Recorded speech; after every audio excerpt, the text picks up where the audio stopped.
I definitely like feel this need to like create a container in here, like at night. Yeah. Like the blinds need to cut, like, I don't know, watched or something. Do you? Yeah. So in other words, you're saying you have to shut the place down. Yeah. In a box. You're in a box. Yeah, and I protected. haven't often felt like that in the past. Like I like prefer actually to have like the windows open and stuff even at night. But here I this is the first place that I've lived that at night, like sometimes leaving the windows open and stuff feels like a bit weird. Yeah. Welcome to Seeing Dead People, the slow burn storytelling podcast where our host Nicola challenges her psychic friend Darcy to communicate with the dead and unravel historical ghost stories, unsolved true crime mysteries, and all things paranormal. If you want to be spooked, amazed, and entertained, stick around for an astonishing, deep dive convo with the spirits on the other side. It's Halloween, and we at Seeing Dead People decided to do something very special. We fled the studio, hit the road, and actually went ghost busting. Yep, Darcy and I, accompanied by our support crew Siobhan and Ashley, visited a local haunted house. Whoa! No, not the tacky kind that has a giant glowing spiderweb or a towering inflatable Grim Reaper, but a real home plagued by a resident, restless spirit. We drove through the damp darkness to a house located in a rural and dead quiet area of the Saanich Peninsula, where we were welcomed inside by a lovely young gal named Dinah.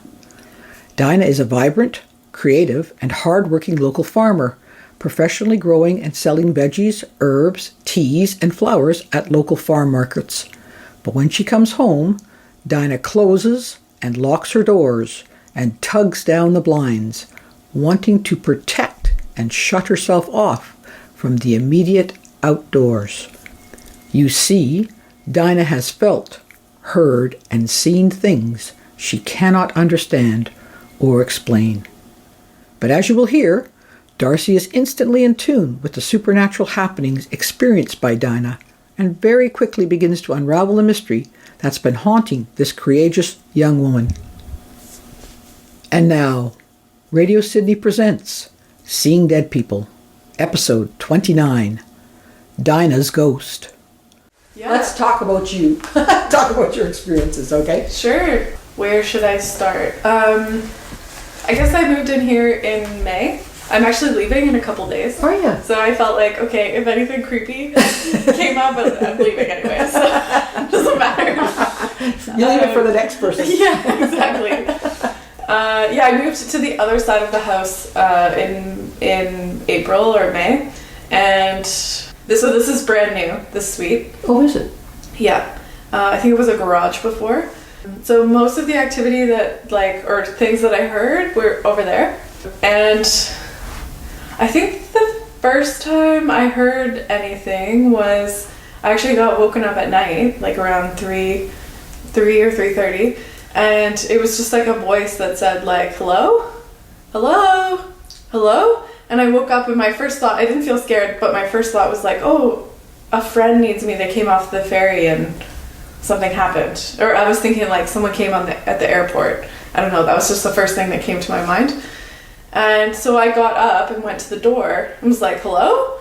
And went out and like opened the door and was like, oh, well now this is weird. Like it was weird before, but I thought maybe it was a friend or something and then no one was there. And I was like, that was like very much a voice, like that was, and it was so loud that it woke me up. So you were certain it wasn't part of a dream? I don't think so. I suppose it could be, but I've never had that before where I woke up and like thought the voice was from like somewhere else. Mm-hmm. So that was like a little bit weird, but then I just went back to bed.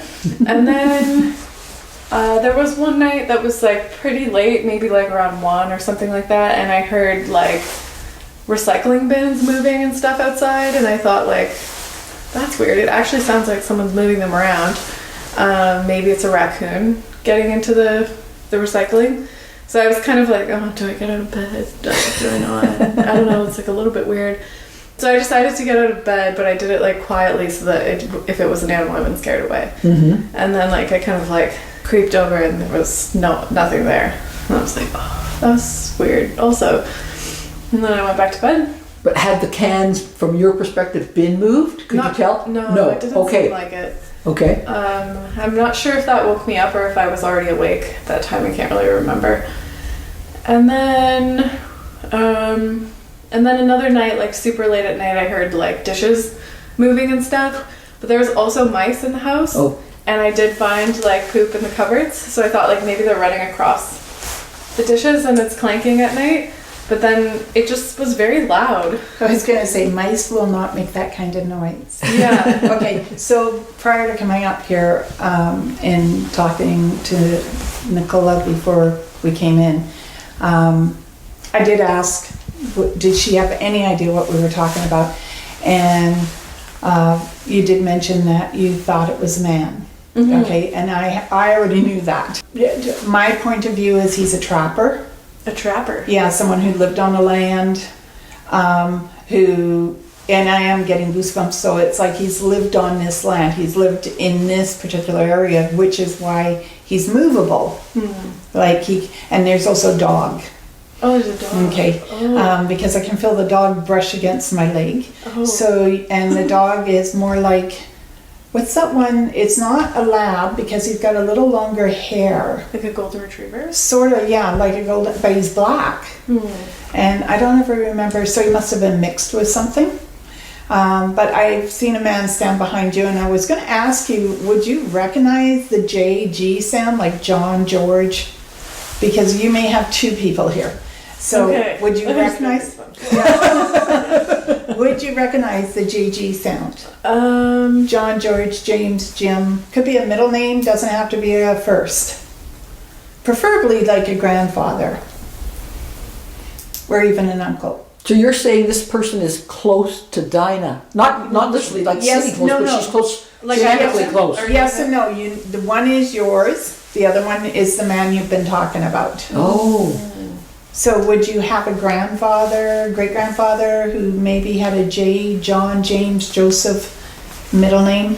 Well, my grandpa's first name is James. He goes by Frank, but his first name is James. Okay, is he alive? No.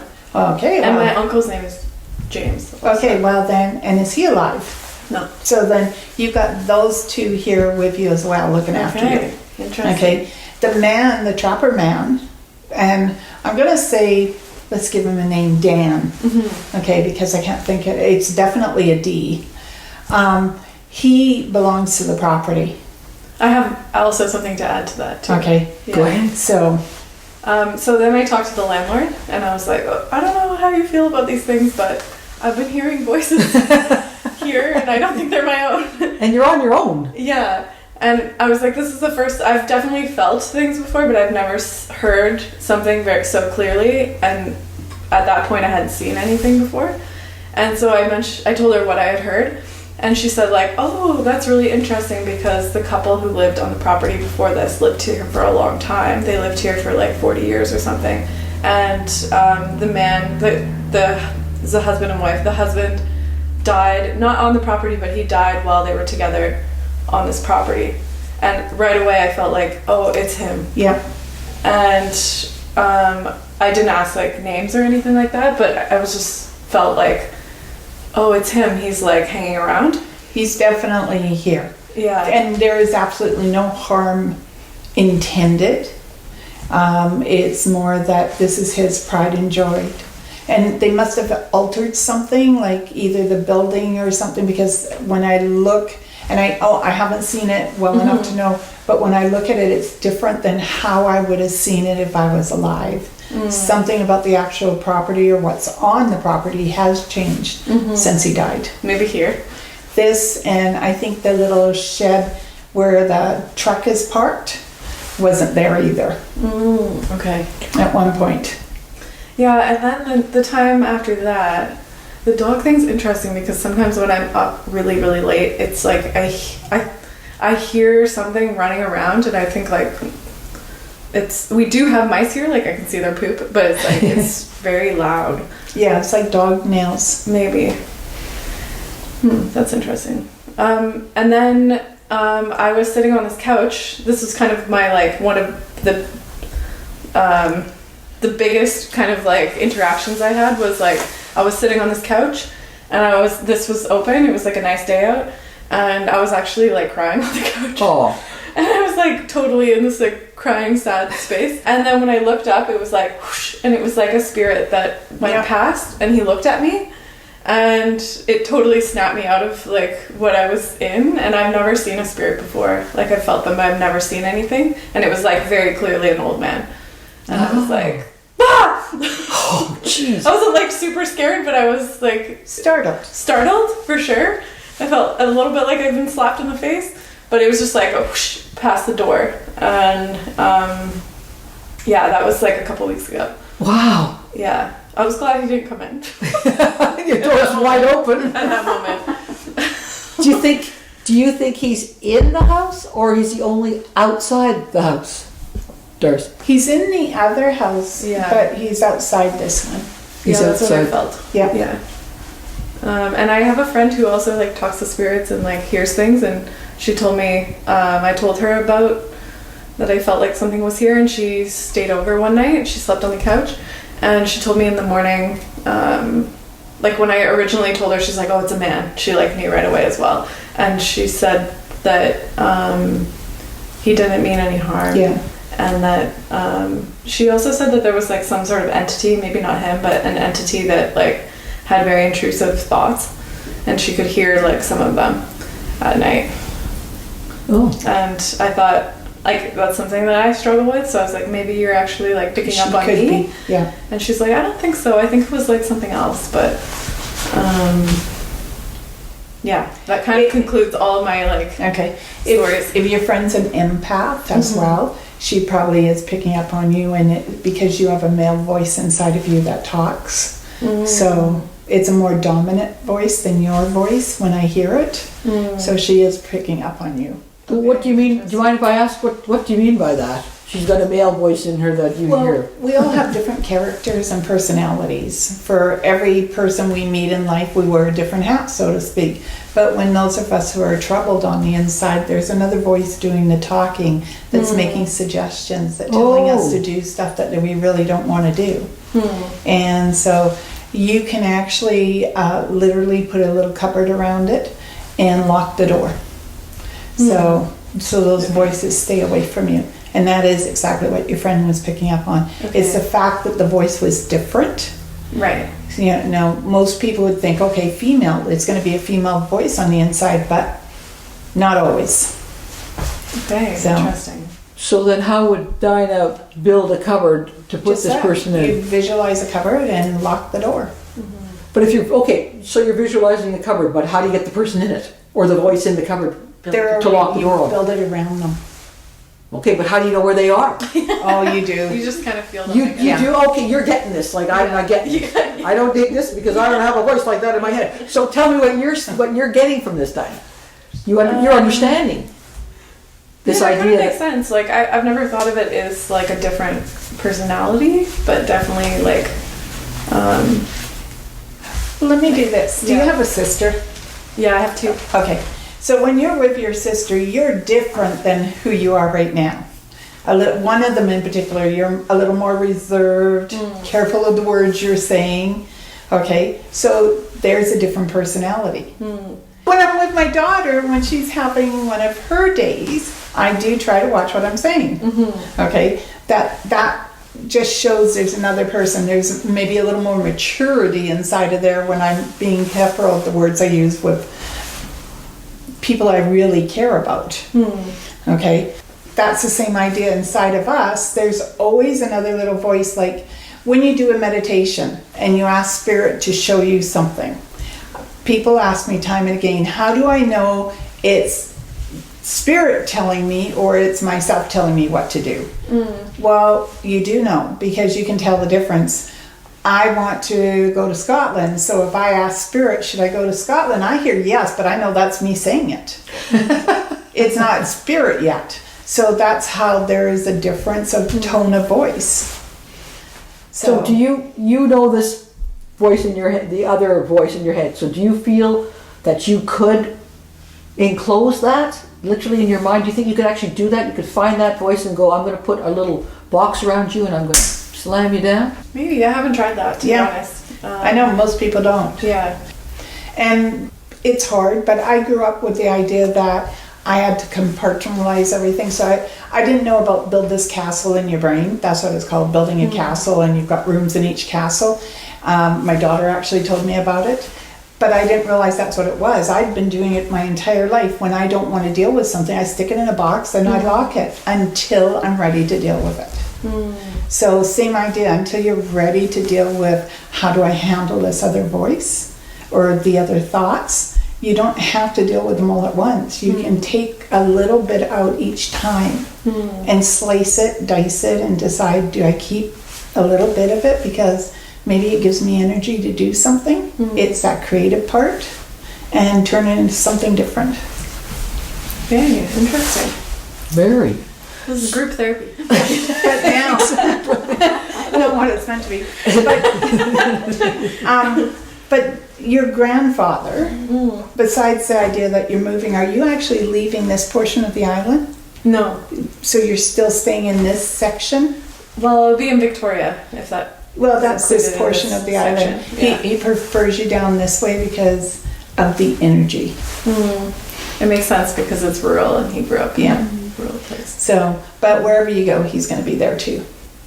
Well, let's get back to the guy who's not your grandfather and not your uncle named James. The guy that we think is a trapper of some sort. The guy who was originally here and maybe one of the original owners, right? Who lived here for a long, long time. You think that's the man? I think that's Okay. the man. Strangely, I don't feel his wife. So Well, I was just going to ask you, why is he here and she's not? she might still be Maybe she's alive still? alive still. Yeah. I can't feel her, but I definitely can feel him. Like this is, to me, this is his everything. This was everything he had ever dreamt of, so that is why he's here. And when you say this, do you mean The the property, the house, the location? No, because the house is slightly different. I don't know how to describe other than there's something changed about the house that he would have known it as is. So I don't know if they've... Well, added Dinah to said it. this used to be a garage, right? Yeah. So he would have had a garage here? It might have been his workshop area. Yeah, maybe that's it. Because it's like, I feel like there's something personal that he could do. It's not just the house itself. It's like if he liked to pot or if he did woodworking, it could be that's what I'm feeling. Because I feel like something's missing. Do you feel like he's stuck here or he's just like coming to No, visit? this is by choice. Okay. This is totally by choice. He's not stuck here. And even if I wanted to move him on, he's already said in colorful words that's not going to happen. So this is his home. This is where he's staying. So you're having some kind of communication with this dude? Yeah. Yeah. She says it as if it's just, the ordinary, everyday sort of thing that one would have. Well, for me, it is an everyday thing. Yeah. There isn't a day that I don't get to communicate to someone or a pet if I don't want to. But he just feels like if he had been, okay, he might have been a little gruff around the corners as a father, but as a husband, he was a little doting. So for him to die before her was like, his promise to be there forever didn't actually transpire. So he probably stayed a little bit here while she was still here. But I felt like it changed hands shortly after he passed. Like, I don't know if she stayed more than 5 years on the property. I'm not sure either. Yeah. So with this gentleman who keeps popping up, do you actually see him? He's not in here as much as he would have been in the other house, correct? Yeah, I always felt that he was more over there. I think that's because that's where they lived. Okay. And then this, I think, was like a garage workshop. I was going to say, wasn't there a connecting door here? I think so. I think Yeah. they blocked it to have it so that this is like an illegal suite. Yeah. Yeah. Okay. Yeah, because I'm looking and I'm sort of thinking there should have been a door somewhere right past my daughter's head as I hit her. Oh, wow. So, Well, can you communicate with this guy so that he doesn't worry Dinah? Does he understand what he's doing is not really a fair thing to do to somebody, to say hello at 3 o'clock in the morning? No, that's the only time they really can communicate is between 3 and 4. Why? Because you're just in that zone of sleep where you're into sleep, but you're also getting ready for morning. And that's when they can actually make the communications. I mean, I know I've been woken up at between 3 and 4 with someone yelling, Darcy, or hey, I need help. And it's like I wake up thinking, what? You look over to say, is the TV on? But it's not. Mm-hmm. So normally I pull the covers over my head and try to go back to sleep. But I don't feel like he means any harm at all to you. I feel like this is someone who's very kind, okay, and very to the fact, like, it's always making sure everything's in place. Probably was a little OCD in some things, because I feel like I need to line. So when you put something down and it gets realigned, do you ever look to say, I don't remember doing that? I haven't experienced that here, but maybe I just didn't notice. Okay. I've been pretty messy here. Yeah, I know. Driving me crazy. I know. But that's okay, because, they also have to realize that when they pass, it's time for the living to take the space. So, but I don't feel he's threatening you or anything, and I would say you'd agree with that. Yeah. I definitely, feel this need to, create a container in here, at night. Yeah. I do sage and feel like the blinds need to cut, I don't know, sometimes I feel absolutely. a bit, watched or something. Do you? Yeah. So in other words, you're saying you have to shut the place down in a box. You're in a box. Yeah, and to be protected. I haven't often felt like that in the past. I prefer actually to have the windows open even at night. But here, I this is the first place that I've lived that at night, sometimes leaving the windows open and stuff feels a bit weird. Yeah. Did you feel that way when you were living in the other part of the house? A little bit, yeah. Oh, and do you think just because it's sort of a rural, really dark neighborhood? That's what I thought at first, because there's no light. It's really dark. Yeah. It's really dark. But yeah. Well, I know you're well protected, so you don't have to worry. Okay. Yeah. Your family will look after you on the other side, so you don't have to worry. They wouldn't allow him in here because this has become, maybe what you're looking for is you're trying to make a haven for yourself, and that's it. Now, I keep hearing someone say you need a little color. I need a little color. Yeah. Okay, so what does that mean? Well, she's got a really artistic soul, but she's not applying it to her living environment. Yeah, I guess I never did that here because it was so temporary. Yeah. And it's so new, and they just painted everything white. It was okay, I guess this is this is it for now. So when you go to your new place, make sure you make that haven for yourself. Okay. Yeah. You're a sanctuary. Because you're going to spend a lot of time in your own space.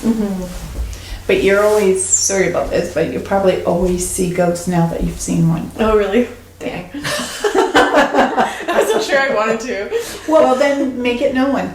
Just tell them, okay, thank you for the opportunity to experience something that I never thought I would. Yeah. But it's for someone else. And like a light switch, you just turn it off. Okay. And if I want to turn it on again, you can. And will they absolutely, air quotes they will respect? The only time that they'll maybe flip the light switch is if they see a sign of danger, so they'll try to notify you, but other than that, they will leave the switch off. Are you talking about Dinah's protectors, or are you talking about anyone? The fellow that's in this place that's been saying hello to her? No, this fellow will be here when she leaves. Right. But if she could turn him off? She could now if she wanted to. Oh, okay. Do you think he flew by the door to startle her deliberately to help her when she was having a tough time? Is that too much? Definitely to bring you forward from the rough time. Oh, see, it worked. I was that's a kindness. Yeah. And that's probably all he could do. Maybe. Right? Is startle you so you get out of yourself. I think that's a very good kindness. I might have fingered him. Yeah. It sounds like it was a bit fast.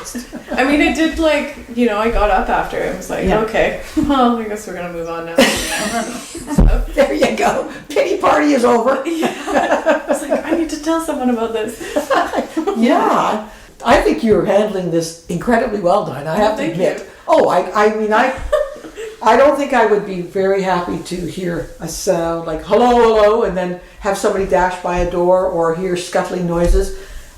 I'm not, this is why we are a good team, because she's into everything and sees and experiences it, and I'm just like this little brick, and it works out really well. But I'm just thinking from your perspective, I think it might be very frightening to have this experience and not understand it, and not know, as Darcy knows it, he's not against you, he's not trying to harm you, because generally I know just from television and movies, ghosts are mad, crazy, and they're mean, and they want to get after you and all those terrible things, which is, I'm learning from Darcy, not at all the case. But that's where I would initially think. And you might have thought that, and I think that would be a tough way to live. I guess I have felt like energies before, and so I could feel this one intuitively that like it wasn't something like malicious. Yeah, which is So good. I am grateful that I could feel that at least first. I think if I had just seen that, I would have been pretty freaked out. I think so. Yeah. And you know that if you ever get freaked out, all you have to do is ask them to go away. That's it. Most people think it's a big ceremony, but all it is a case of, okay, you don't belong here, you need to leave, you're scaring me, period. And they actually will leave. Well, sometimes, not always. But most of the time they listen to it. Yeah. But if they're new to the idea or concept that they're a ghost, there may be a lot of questions. So be prepared to answer them. How could you do that? You just talk to them. Just like we're talking now, out Just loud? like we're talking now, yeah. And if they become annoying, you just say, open the front door, step out. They normally will follow you, and you jump back in really fast and shut the door. Really? Is that just like an energetic symbol? Because Yes. obviously they can go through doors. Yeah, it's an energetic symbol. Yeah, They that's get a the nice, point. That's a nice way of putting it. Because I was just thinking the same thing. Like, doors don't matter, so why am I going out a door and jumping back in again? Because now you're making a boundary. Yeah, that's what my friend told me. She said, like, just ask them to stay at least on the outside of the house. Yes. And sometimes you have to show them, there's the door. They're not as swift in death as they were in life. They don't have the sense of dimensions necessarily. Right. And I guess some must be. This guy, would you say that he's been haunting for a long time? I can't say it's haunting because to him, he lives here. Oh, okay. So this is his. So it's not really haunting. If he was going around banging pots, dropping things, making the house move and shake and furniture and stuff, then he's haunting. Yeah. If things start hovering in the air, you want to get out of the building. Trust me. Hopefully I don't witness that. But he's not haunting. This is his right to visit his property. Do you think, Darcy, he came very closely after he died? I don't think he actually left the property even though he died. Okay. The body went, but the spirit remained. Yeah. And that's because he loved it so much, Jen? He just didn't want to go anywhere? It's very tranquil here. It's very tranquil. It's a lovely it's really spot. nice, Yeah.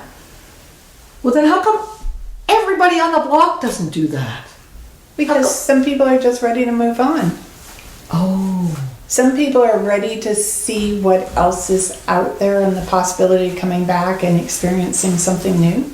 That's what I look forward to. So, this isn't it. Is it possible that, like, if he didn't like the tenants that were here, or if he like how they lived here or something, that would if he really didn't like the tenants who lived here, they would know it. Oh. He might not approve of some of the stuff they have done, but if he really didn't like the energy, they would have been gone a long time ago. So then you'd call that a haunting? That I would call a haunting. Because he's trying to push them out. Yeah. So he's not trying to push you out. That's a good thing. Thank you. He likes you. He obviously likes you because he protected you, right? He wanted to help you. So that's cool. But I still think you're very brave. Oh, thanks. Oh, yeah, absolutely. I mean, it's dark. It's dark enough here, just at night, without a entity around. But then to have an entity around and it's pitch black and there's nobody else around, geez. Most of us don't live with this. It's actually, You know, really at all. quiet too. I know. Like, If you're in a Very mood quiet. that's like a bit freaked out, then it's like, can be a bit much. But to me, I got a sense that it was from your perspective a protection. You're enclosing yourself, protecting yourself here. Mm-hmm. Have you always done that since you came to this little apartment? Have you always Mostly, felt yeah. that? Yeah, and also locking my door. I don't often lock. I mean, not that it matters for a spirit, but like maybe energetically, just being Yeah. like it's locked and like I'm here. My place in Victoria, none of us had keys. It's just like, but Totally it different. feels really safe. But here I felt, and also I'm alone here. It's different Yeah. if you're living with so many people. Yes, Like, of I feel course. like I really need to have it locked. But it sounds to me, just from hearing you, Dinah, that you've got some kind of intuition, some kind of feeling for energy. Mm-hmm. So is Dinah the kind of person that gets these experiences, and someone who's like a brick like me is never going to get them? Oh no, you can get them. Just let me know when you want it. Keep them! Yeah, please. I can arrange it. Yeah, call a ghost. No thanks. Don't you think she is intuitive to a degree here? Absolutely. We're all born intuitive. It's whether we're open to it. Okay? Okay, but do you have to be open to it to experience the hello in the middle of the night? A little bit, yeah, because someone else may just roll over and say, oh, that was a dream. For okay. those of us who wake up and look and search to see, oh, what was that? Then, yeah, we're more intuitive. Because I can think of a few friends that would literally roll over and go, that was nothing. Right. They So, wouldn't like take you're it open seriously to or... something Yeah. like outside Outside of your own norm. Well, see, that's what I mean. You are. That's cool. Like you obviously have that in your nature, and I'm just wondering if that's the reason that you're seeing, hearing, feeling this fellow. That perhaps someone else who lived here and the next person who lives here may not, unless they're doing something that this dude doesn't like, and then things might escalate and be much more obvious. Do you know who's coming here next? I want to say it's a guy. Okay? That there's a guy coming in here. I hope he's brave. Are you going to tell him? Yeah. Probably not. No. No, because that leads the person automatically into I believing didn't it, right? tell them either. Yeah, because don't bother. I- They see whoever comes in and them over there wouldn't believe you anyways. They probably think you're a little bit like me, nutcase. Yeah, that's Go not a the good patty idea. way. Yeah, they won't thank you, that's for sure. Yeah. Well, I didn't want to like freak people out or like Yeah. I don't know, if they're just living peacefully, then we'll just Leave them. Leave that. Yeah. And then eventually, if they mention it to the landlord, like I've said something to her, so it will be like, oh, Yes, two people have said something. Yeah. I think it's fair to mention it to the landlord because you want to find out if it's happened before or if there's yeah. I something was that's... mostly curious who lived here before and Right. what happened. That's why I mentioned it to her. Yeah. Yeah. Well, then how come people are haunted, Darcy, when... I don't know, there's like no reason for it. I mean, we hear these things on television shows and movies, but it seems to me that a lot of times hauntings are like hauntings. The people are ticked off for whatever reason on the other side. And is it because they can't move on? They don't Sometimes want to move it's because they can't move on. Sometimes it's just they were a mean bastard in this lifetime. And sometimes the person is haunted And themselves. and sometimes the person themselves are haunted. on? By whom? By what? Well, by a loved one, by someone they think that, okay, take an incident where someone's ran over someone Okay. by accident, but nonetheless they pack that haunting with them. So they're manifesting, even if the person themselves understood it that died, which most people don't understand when they get ran over. But the thing is, they're holding on to that guilt. So guilt will cause hauntings, a huge portion of the guilt. But sometimes it's just that I always find, and maybe I'm wrong, but people who normally pack around hauntings have done something that they're trying to express in life, but whoever's attached to them, be it their own loved ones, are trying to bring it forward. And is it always as a result of some traumatically bad thing that's happened? That's causing guilt? Normally it would have to be something that was traumatic, like death of someone ran over, your parent killed themselves. Okay. You know, sometimes it's just a haunting of the memory too. A bad move, Yeah, a bad move. like moving to a new location that you didn't want to, sometimes that does trigger. Right. And if there's someone in the place you moved into that can pick up on it, like a spirit, spirits are a warped sense of humor is because sometimes they like to cause disruption in people's lives. It's like they feed on it. Yeah. Is that like a poltergeist idea? I don't really like the word poltergeist. Ghost, yes. Because when I think of poltergeist, I think of Ghostbuster and the green guy. That's the poltergeist. Okay. A ghost is a ghost. Okay, but I don't know, I've heard poltergeists are ghosts that manifest their ability to haunt by moving things around. But why did it have to be a ghost to be a poltergeist? Why not just a plain old ghost that can move things around? Usually a Good poltergeist question. is something that can cause physical harm. Yeah. Oh, okay. So, Because not all ghosts move things around. So I think they just gave ghosts who move things around a new name. Yeah. Poltergeist. I would say 75% of ghosts can move things. Really? There's 25% that can't, and 75% can literally turn the lights on, turn them off. Normally, those ones are loved ones that are trying to get you a message that you're okay or try to warn you about something. It's the one that are throwing things that you really want to be careful of. Yeah, well that would be. A poltergeist. There's a difference. That one's a poltergeist. Okay. That would be scary. Yes, it is actually. Have So- you experienced that? Yes, Yeah, I've both of lived us. with her so long enough. Okay, so I'll give you a really good example of, and the child wasn't being, well, maybe a little shit was being malicious. I did a exorcism, let's call it that, because I went and cleared a house, and whoever this, and it turned out it wasn't a kid, but it was a man, but he posed as a child. Oh. Okay. Oh. Yeah, that's why. Ooh. And Well, I just got goosebumps. Yeah, that's He- creepy.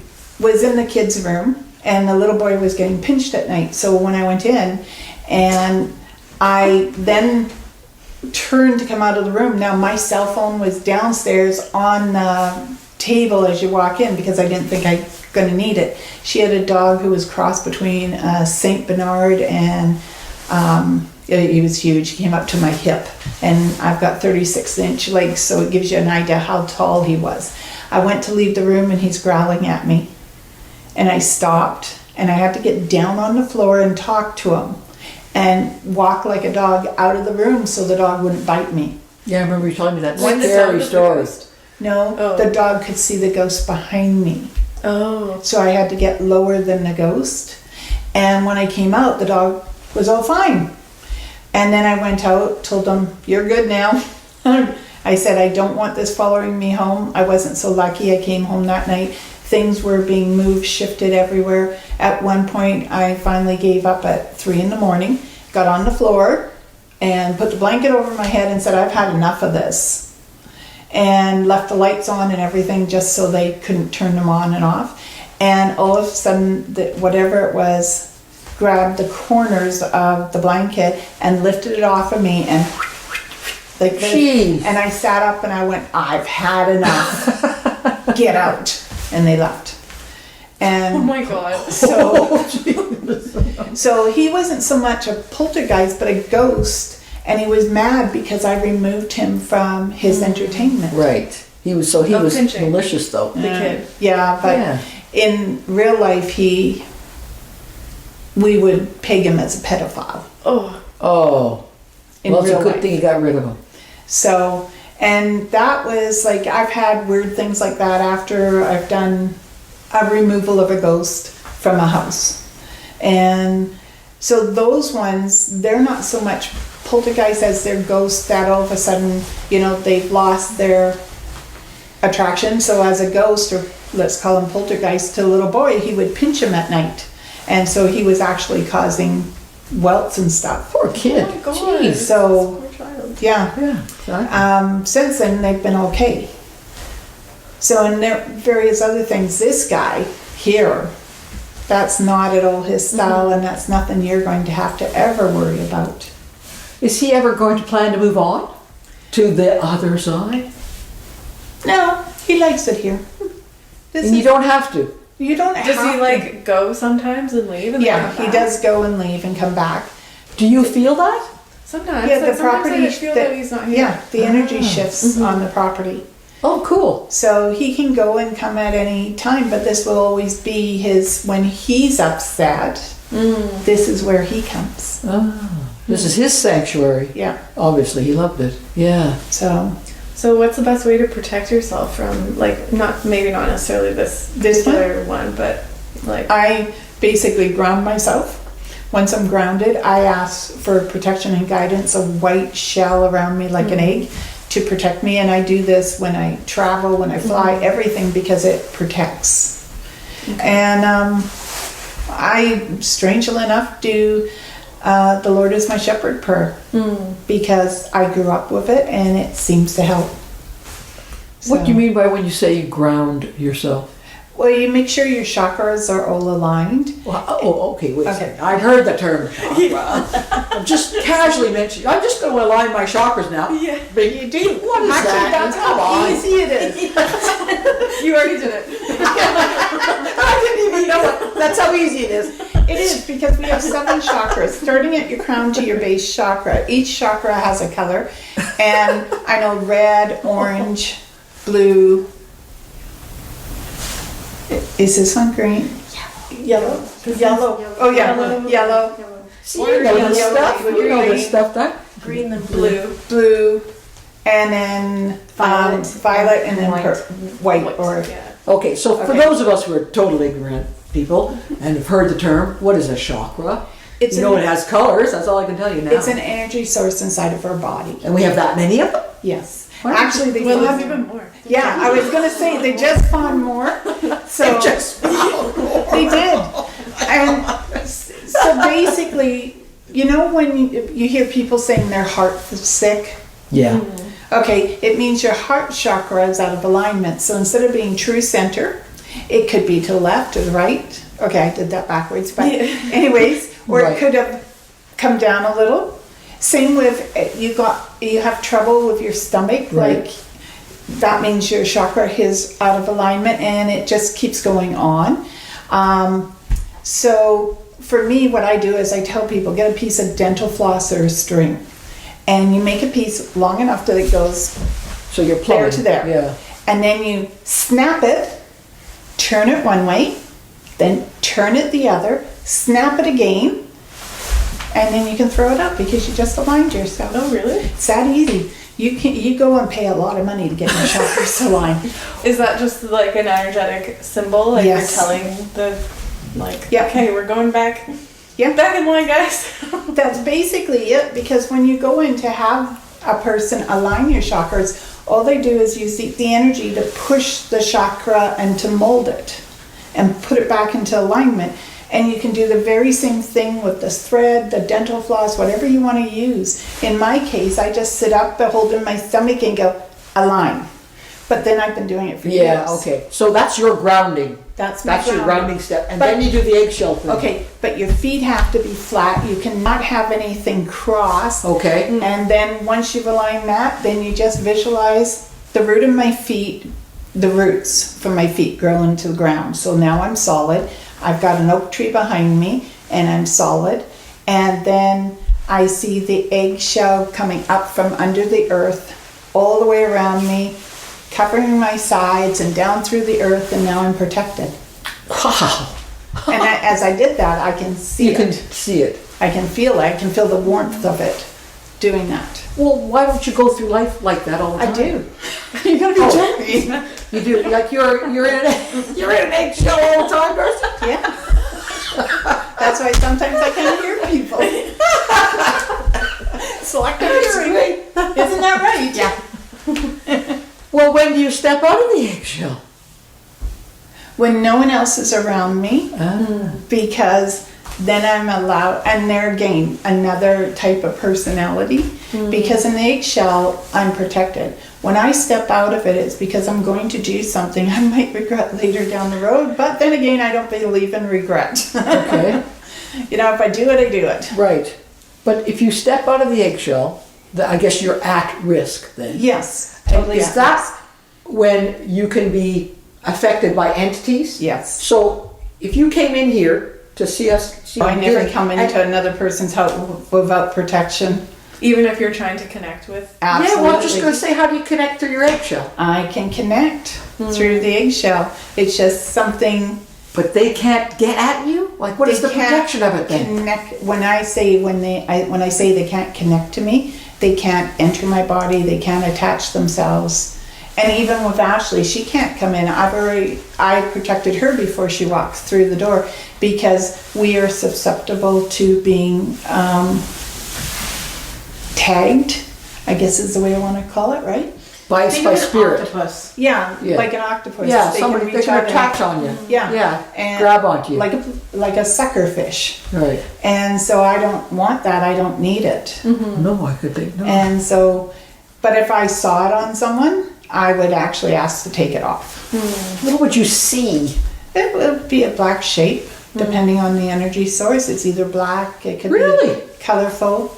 Yeah, sometimes I've seen people with these big yellow lights attached to themselves, and I finally realized that with that particular aura attached to them, God has plans for them. So it's like a true halo. Yep, sometimes on one side of them, which means Like a plan for them as in like something Like big. mine? Like a good thing? or a let's get even thing. Oh. A let's get even thing? We're talking the Old Testament God here. Sometimes that happens. Wow. I have a question about like if you can see and like know so much, like just upon meeting people, like how do you know your boundaries of like what to share with people? Good question. Excellent question, because coming here I know I can do anything because you've invited us in to talk. But there are people that I have known for years that still don't know what I do because they don't need to know. Like if you saw someone in the street with like some sort of black shape attached to them and you knew that it was like something really negative, like I don't have to go up to them and ask permission. If that's Okay. what you're asking, I can actually ask it to leave as I walk by. Really? And they'll never know that. They'll probably know something happened. That they've been They'll with feel or it something. different. The feeling would Yeah. be different, but they wouldn't have known that you've done anything. No. And I used to go up to people and say, excuse me, I'm a medium and I'd just like to talk to you about something. That would go over And well. Sometimes it does, other times it doesn't. So I've learned through the years that there are some things you just, you gauge the person, you gauge their energy to know whether or not you can do anything. I guess if it's also for their highest good, then Yeah. like I never mostly do their energy anything- would say yes to that. And a lot of times I will ask spirit, divine intervention, force, whatever you want to call them, or God, and I'll say, do I do anything? And if I hear a flat no, I move on. There's a reason it's there. We all come into life, we are all here to learn lessons. And if we don't learn our lesson, then we have to, by what I've understood, that the lessons we learn are to take us to our next time.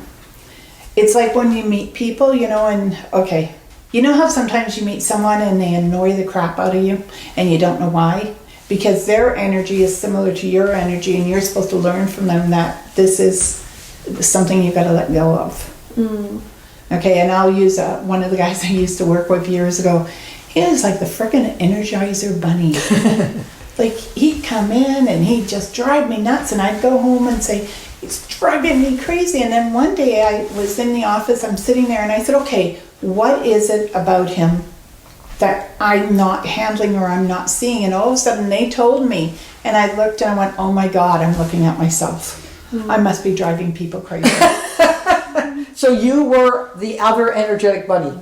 And you were actually now seeing how irritating it is Yes. to know somebody who's an energetic bunny. So like you that. learn how to control things. Ah, Okay, okay. I'm still an energetic bunny and I annoy people, but then now I don't care. There's a great license there. Yeah. It's lovely. So, Well, any other questions? Because I know we've taken an hour of your time. This has been wonderful and really, really fascinating. And Super interesting. Yeah. thank you. Yeah. It kind of validates me also because Oh, like, absolutely. I You thought about you were a little these crazy. things, and it's like, yeah, like, am I okay? No, you're all in one piece. Don't worry. Yeah. There's always the 3 rule trick where if you're not quite sure about yourself, ask it 3 times inside your head and you'll get an answer. You should get an answer, and best out of 3.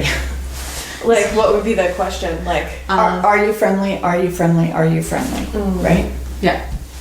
And if they say no, no, No. no, Then you Run. call you. So it's like when you're asking for a spirit guide, okay? When you say, tell me the name of my spirit guide, tell me the name of my spirit guide, tell me the name of my spirit guide, you should get the same name 3 times. If you don't, then you ask them to move on because they're not for you. So, and that definitely works. Interesting enough, as I said that, I heard Metatron. What? Metatron. Metatron? He's The scribe of God. the scribe of God, yeah. The what? He was one of the original fallen angels that walked the earth as a man. Okay. So So not he's only- one of your guides? Is that what you were saying? I You don't. heard it? I heard it as I was asking Okay. that question, so Okay. I don't know if that's for me or you. But all I know is this: that if you've got him as a spirit guide, you're okay. Okay. I'll have to look him up. Yeah. This friend that I was telling you about, she's mentioned Metatron before. Okay. But I had no idea what she was talking about. Yeah, he's really huge. He's the person that if you really want to talk to God, that's who you talk to. Oh, wow. And you said he was a scribe for God? Is that what you said? Yeah, at one point. At one point. Interesting. Wow. Well, I really love writing. That's like one of my main things. So Great. Yeah. Well, you have a scribe Okay. as a guardian. You're doing well. I'll have to look that up. Yeah. Interesting. Yeah. I will recommend if you're going to call on him, do it in the morning because his energy is so strong that if you try to sleep at night, it's really difficult to do. Okay. So that's you gotta good be to know. cautious there. Yeah. Well, once you get used to his energy, I think you could use him anytime. But I know when I asked him, I found out don't call on him at 6 o'clock at night because you're never going to sleep. Okay. Too powerful. Yeah. Yeah. So, Interesting. Well, we should probably wrap. Yeah, But Sure. this Well, has been thank you. really fascinating. I hope it's Super been good for you. interesting, It's yeah. very good of you to be so open with us. Yeah. Complete strangers here. And to talk so openly with Darcy. Thank you. And with me and our 2 companions here. Wow. I hope you found this episode as riveting as I did. I said earlier that Dinah was brave, and now, after spending time in her place and hearing what she has lived through all on her own, I echo that big time. I'm not sure I'd have stayed after the first late night hello, hello, hello, but I can tell you I would have split tootswit after glimpsing the old man. I think you'll agree that Darcy's compassion, knowledge, and extraordinary abilities are extremely rare and very cool to witness. I would like to thank Dinah for her willingness to openly share her home, her thoughts, and her paranormal adventures with us, and with you on Seeing Dead People. So, those were supposed to be my last extra comments for this episode. However, the next day I received a distressing email from Dinah. Our visit appears to have ticked off some of the entities lurking around her home. Initially, Dinah's sleep on the night of our visit was delayed by familiar, rummaging sounds. She decided they were created by the roaming spirit dog and eventually fell asleep. Unfortunately, Dinah experienced a troubling spirit interaction later during the night. She described it as an incident of a very disturbing, even assaulting energy, which occurred during a frightening period of sleep paralysis. Her courage shone through again as she followed Darcy's instructions and eventually built up enough strength to scream at the interloping entity to go away. Thank heavens it did, and Dinah awoke. She took this incident as a loud and clear message to move away. a suggestion echoed by Darcy. This opens a whole new set of questions. If the trapper man wasn't malicious, then who was this creepy apparition? And why wasn't Dinah protected by her guardian grandparents? And did Darcy even feel this malevolent energy during her visit? You can be sure I'll be asking Darcy all about it on another episode. There is so much unknown in this murky world of the official unknown, which makes for compelling, inexplicable, and sometimes terrifying encounters, all of which are smack dab in our wheelhouse on Seeing Dead People. We plan to navigate through many, many more, and hope you'll continue this spellbinding journey with us. Oh, and if you'd like to learn more about Dinah and her farm growing efforts, just dial into your favorite social media platform and search for Little Crescent Farm. Thank you for listening to Seeing Dead People, where goosebumps are guaranteed. We would love to hear from you with questions for Darcy about her psychic process or suggestions for other mystifying situations you would like us to investigate. Please shoot us an email to info@radiosydney.ca with Seeing Dead People in the subject line. New episodes air on our website, radiosydney.ca, on the first Saturday of every month. Episodes repeat Saturday nights at 8 p.m. and Sunday mornings at 10 a.m., both Pacific time. All episodes are available as downloadable podcasts at our website or on our YouTube channel, Nicola Furlong Mysteries. I'm Dorian Mortis, weirdly keen on seeing dead people. This has been a presentation of Radio Sydney.